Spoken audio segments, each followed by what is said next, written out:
My daughter and her husband took me hiking to a scenic cliff. When I was distracted, admiring the view, he pushed me over the edge. Despite the agony, I stayed completely still. Their plan was to fake an accident and steal my $3 million inheritance. But I survived and turned their lives into a living nightmare.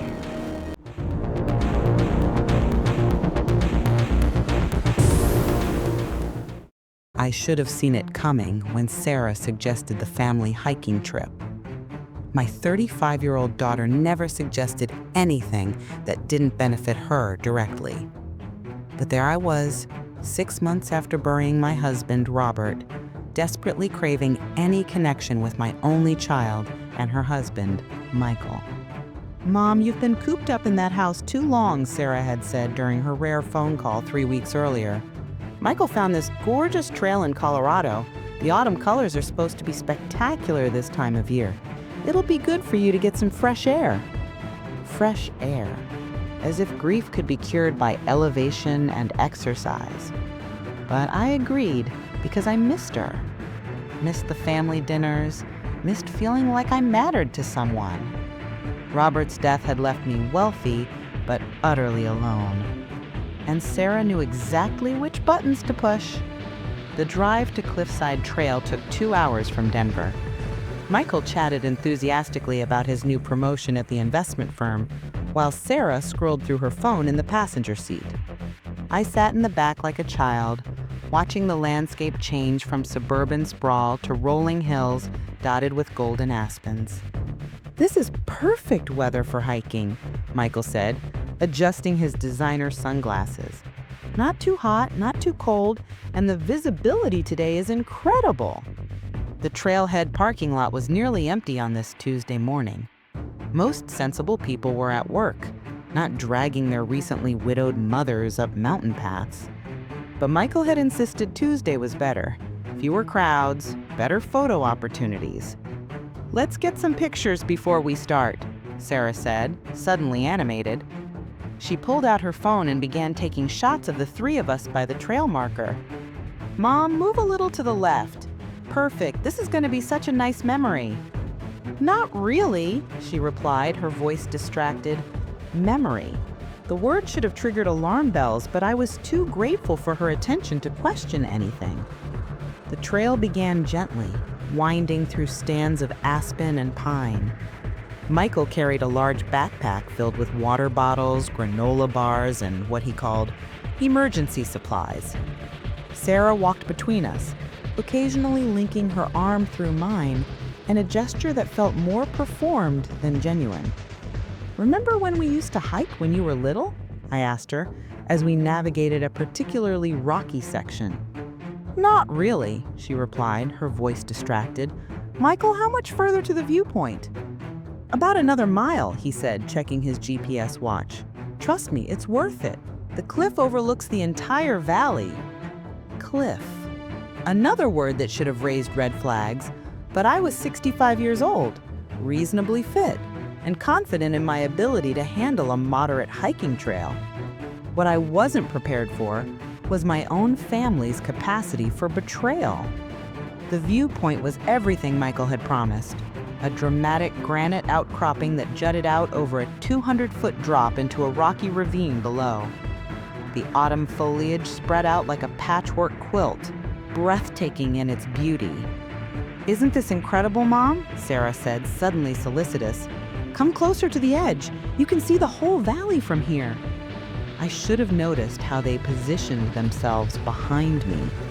Should have questioned why Michael was adjusting his backpack straps so carefully, why Sarah was checking her phone again, why they both seemed nervous despite the successful hike. Instead, I stepped closer to the edge, mesmerized by the view. The wind caught my hair, and for a moment I felt something approaching peace for the first time since Robert's funeral. That's when I felt Michael's hands on my back. The push was quick, calculated, and brutal. One moment I was admiring the golden valley below, the next, I was tumbling through empty air, branches tearing at my clothes, rocks scraping against my skin. My nursing training kicked in even as I fell. Protect your head, try to control the landing, don't fight the momentum. But physics doesn't care about training and gravity doesn't negotiate. I hit a ledge about 30 feet down, my left shoulder taking the brunt of the impact. Pain exploded through my body like lightning, but the ledge was narrow, barely 3 feet wide. One wrong move, and I'd continue falling to the bottom of the ravine. Above me, I could hear voices. Sarah's panicked-sounding cry of, "Mom, oh my God, Mom!" Michael's urgent shouts about calling for help. To anyone listening, they sounded like distraught family members dealing with a tragic accident. But I could see them from my position on the ledge.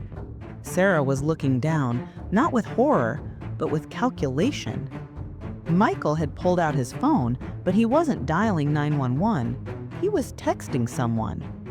My medical background had taught me to stay still when injured, to assess damage before moving. That caution probably saved my life because it kept me quiet enough to hear their real conversation. "Can you see her?" Michael asked, his voice carrying clearly in the mountain air. "She's on that ledge," Sarah replied, her tone completely different from the panicked daughter act she had performed moments earlier. "Is she moving?" "Doesn't look like it. Should I throw some rocks?" "No, you idiot. It has to look like an accident. Besides, it's a 30-foot fall onto granite. She's probably already dead." Already dead. My own daughter was standing 30 feet above me, calmly discussing whether I was dead yet, and sounding almost disappointed that I might have survived their murder attempt.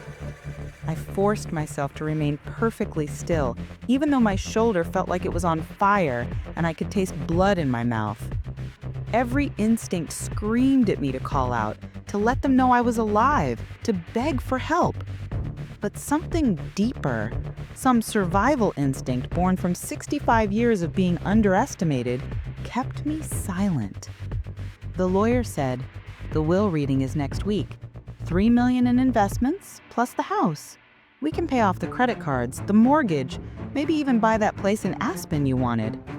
"What about the life insurance?" Sarah asked. "Another $2 million. This little hiking trip is going to solve all our financial problems." $5 million. That's what my life was worth to them. $5 million. And the freedom to live without the inconvenience of an aging mother who expected to be included in their lives. "We should probably act more upset when we call it in," Sarah said. "Really sell the tragedy?" "Don't worry, baby. I've got this. I'll handle the authorities. You handle the tears." They spent another 8 minutes discussing the logistics of their performance. Who would call 911, what they would say, how they would explain the delay in reporting my accident. They had clearly thought this through, planned it carefully, chosen this remote location specifically because it would be hours before help arrived. Finally, I heard their footsteps moving away from the edge as they began their hike back to the parking lot. Sarah called out one last time, "Mom, can you hear me? We're going to get help." The concern in her voice was Oscar-worthy, but I was done being their victim. The fall had been meant to kill me, but instead, it had revealed the truth about who my daughter really was, and now I had something they didn't know I possessed: knowledge of their plan and the burning desire to destroy them with it. The pain in my shoulder was excruciating, but I was alive, I was conscious, and I was angrier than I'd ever been in my entire life. Sarah and Michael had just made the biggest mistake of their lives. They thought they were heading back to collect their inheritance, but they were actually walking into a trap they didn't even know existed yet. It took me 47 minutes to climb off that ledge. Every movement sent waves of pain through my dislocated shoulder. But fury is a powerful anesthetic. My daughter and her husband were probably calling 911 right about now, reporting their tragic accident with practiced grief in their voices.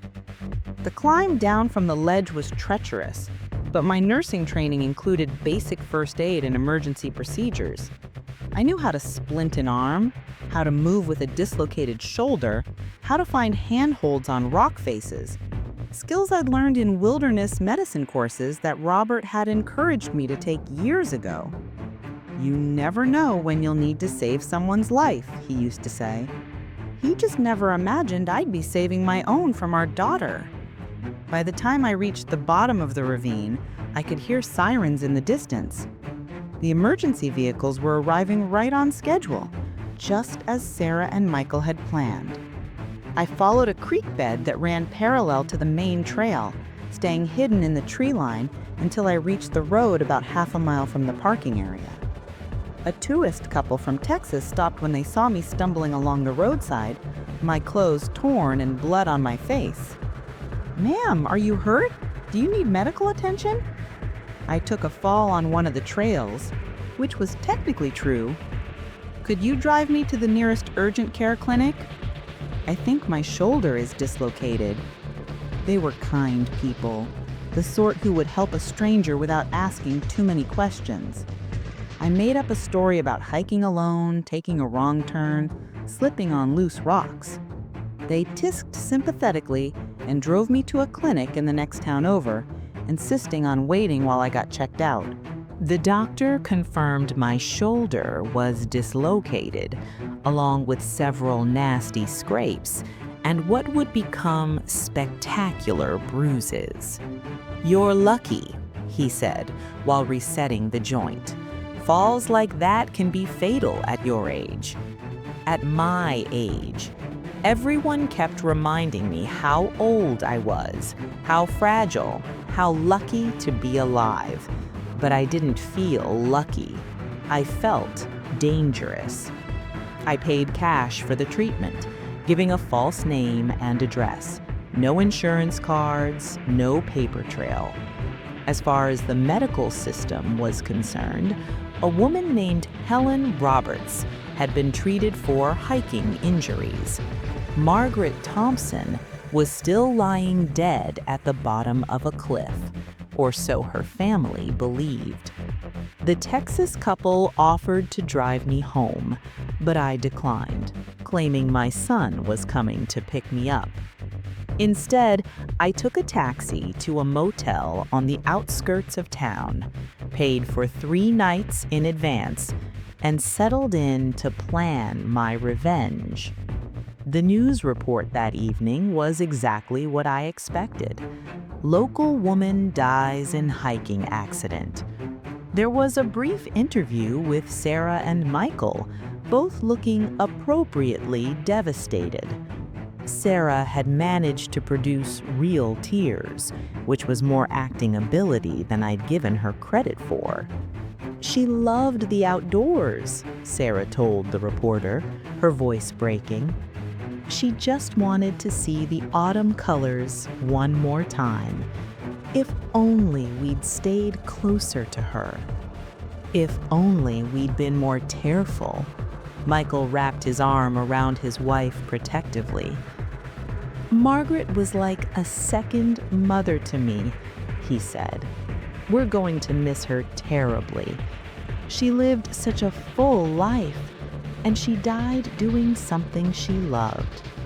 Such a full life, past tense.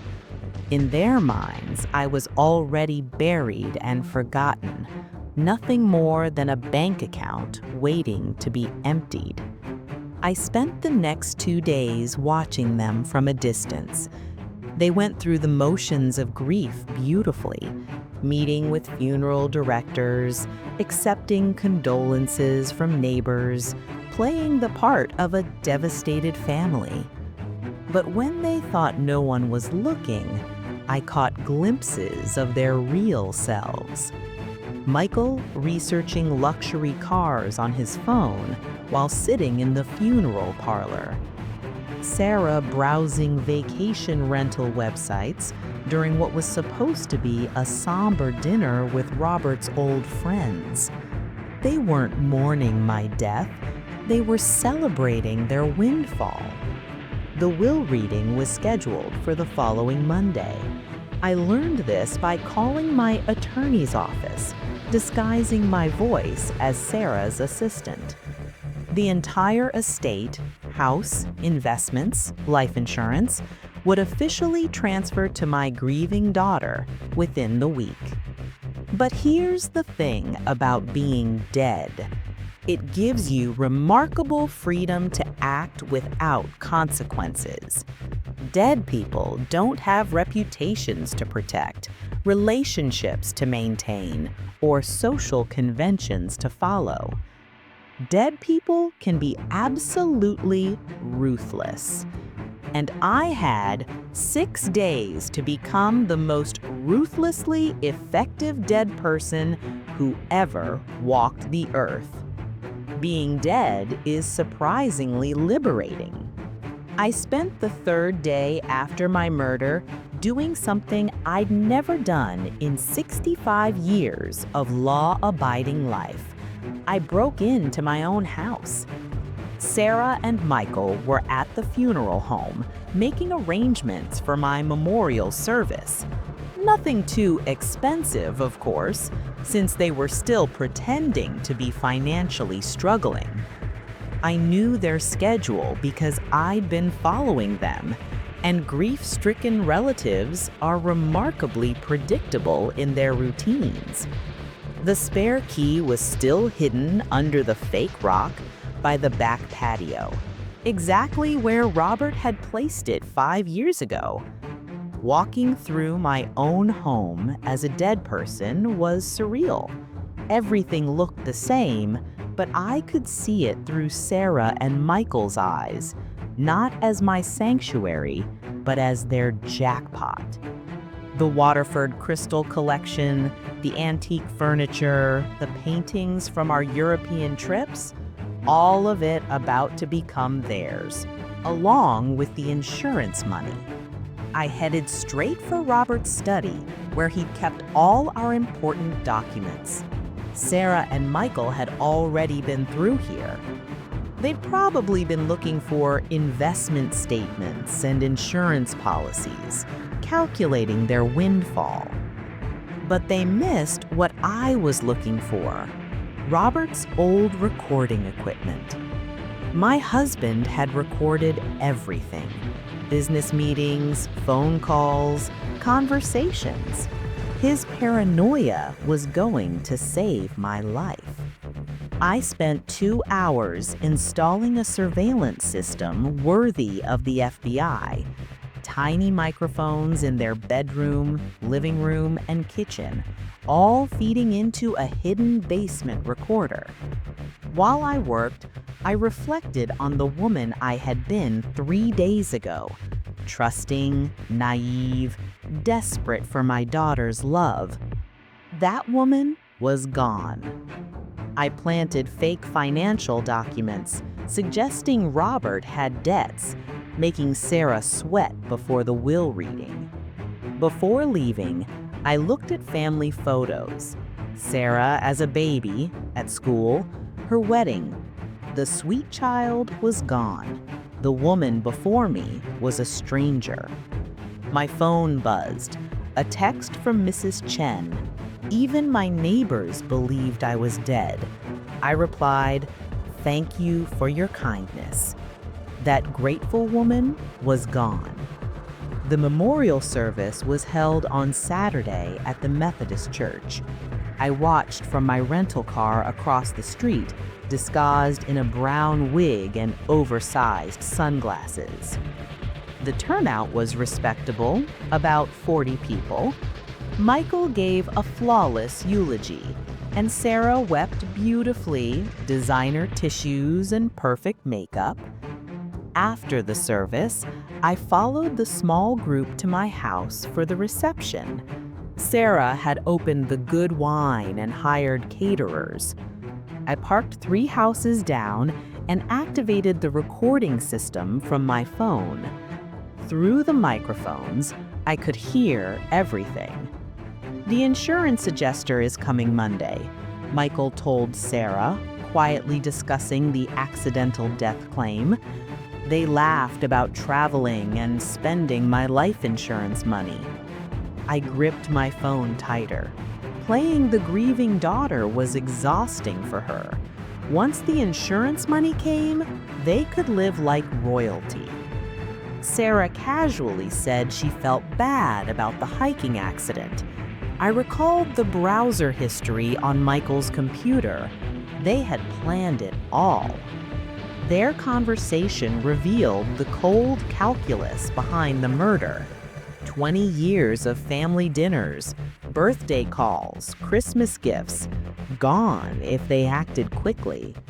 The conversation was interrupted by guests, but I'd heard enough. They'd confessed to planning my murder and the insurance fraud, but I needed more. I remembered the life insurance policy details. Deaths under investigation, freeze payouts. Time to make them sweat. I sent an anonymous email to the insurance fraud division, suggesting the death wasn't accidental, giving them enough details to investigate. By Monday, Sarah and Michael's inheritance was frozen. Phase 1 of my revenge was complete. Phase 2, making them understand exactly what they lost. The insurance investigator arrived before the will reading. Through my surveillance system, I heard every word. Sarah's controlled voice hid her panic. Michael's fear was palpable. Morrison asked about the trail choice, the cash advance, timing of transactions. Their carefully constructed lies started to crack. I remembered the $5,000 cash advance. Sarah claimed it was for a birthday gift. Michael insisted they were grieving, all recorded. Their panic showed. Without the insurance payout, their debts were overwhelming. I was enjoying the music of their desperation. Phase 3, direct contact. I called Sarah from a disguised number using a voice distortion app. Enjoying your inheritance? Sarah panicked. Michael muttered about someone knowing. The anonymous calls became my specialty, hinting at secrets only I could know. Through the microphones, I heard their first real fight since my death. Secrets, divorces, debts, they crumbled under pressure. Someone's watching us, Sarah cried. Ghosts don't make calls, Michael snapped. But fear betrayed him too. Their financial desperation grew. Mortgage overdue, credit cards piling up. Every late-night argument, every panic-filled whisper, I recorded. The real masterpiece came when I decided to visit them in person, not as Margaret, but as Helen Morrison, insurance investigator's partner. Sarah's face went white. Michael swayed slightly from alcohol. What kind of information? He asked. I pulled out the recording device. Your mother documented everything. Very thorough woman. Michael's face went gray. The recording cuts abruptly, but your voices are clear, planning the insurance claim and financial problems, I said. They asked for a lawyer. I reminded them confession and cooperation could lessen charges. They had 24 hours to decide. They called at 6 a.m. the next morning, desperate. Sarah crying, Michael shaking from withdrawal sweats. I sent the real Detective Morrison copies of all recordings, financial records, and suspicious behavior notes. By noon, Shara and Michael arrived at the police station. Arrest warrants were ready, but I wasn't finished. That evening, they returned home exhausted. I was sitting in their living room, Margaret Thompson, alive and furious. Hello, darlings, I said. We need to talk. Sarah screamed and fainted. Michael tried to run, but doors were locked. You lost the right to call me Mom, I told them. Detailed presentation of crimes, confessions, financial evidence, and timeline ready. Confess to attempted murder. plead guilty to insurance fraud and live with consequences, I said. Their world was collapsing. Before concluding, I revealed the new will. All inheritance would go to charities if crimes related to my death were committed. $5 million to those who deserve it, not to murderers, I said. Michael's face went white. Sarah's horror was complete. Sarah asked, barely audible, "What happens now?" I said, "Now you go to prison." The evidence was overwhelming. I explained the charges: attempted murder, insurance fraud, and conspiracy. They realized the depth of their betrayal. Then came the final twist. The house was being donated to charity. Michael lunged at me, but pepper spray stopped him. "I really did love you both, but love has limits," I said. They finally understood the cost of greed. The trial was a media sensation. Mother returns from dead to testify against daughter's murder plot. I gave one interview to a local reporter. "How does it feel to be betrayed by your own child?" she asked. "Clarity," I replied. Sarah and Michael's defense crumbled. Financial desperation, premeditation, and recordings left no room for excuses. During testimony, Sarah admitted they killed me to prevent me from giving away money. Michael confirmed she planned to divorce me afterward. Jury deliberated less than 3 hours. Guilty on all counts. Sentences: Sarah 15 years, Michael 12, plus additional for fraud and identity theft. 6 months later, I threw myself a party. Not a birthday or anniversary, just a still alive and loving it celebration. Guests included Detective Morrison, my attorney, supportive neighbors, even the Texas couple who helped me after the fall. I spoke. Being pushed off that cliff was the best thing that ever happened to me. Laughter and disbelief all around. For 65 years, I defined myself by usefulness to others. Now, I was ruthless in pursuit of justice, enjoying life for myself. Later, after guests left, I watched the sunset, reflecting on the strange journey. Letters from elderly abuse victims poured in, inspired by my story. Publishers, filmmakers, even Broadway composers contacted me.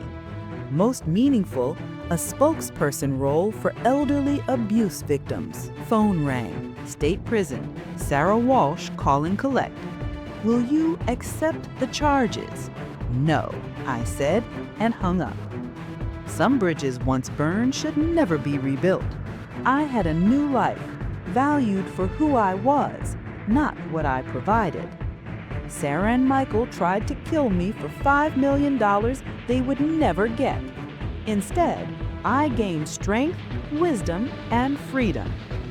I poured another glass of champagne, smiled at the setting sun, ready to start the next chapter of my life. Thanks for listening. Don't forget to subscribe and share your story. Your voice matters.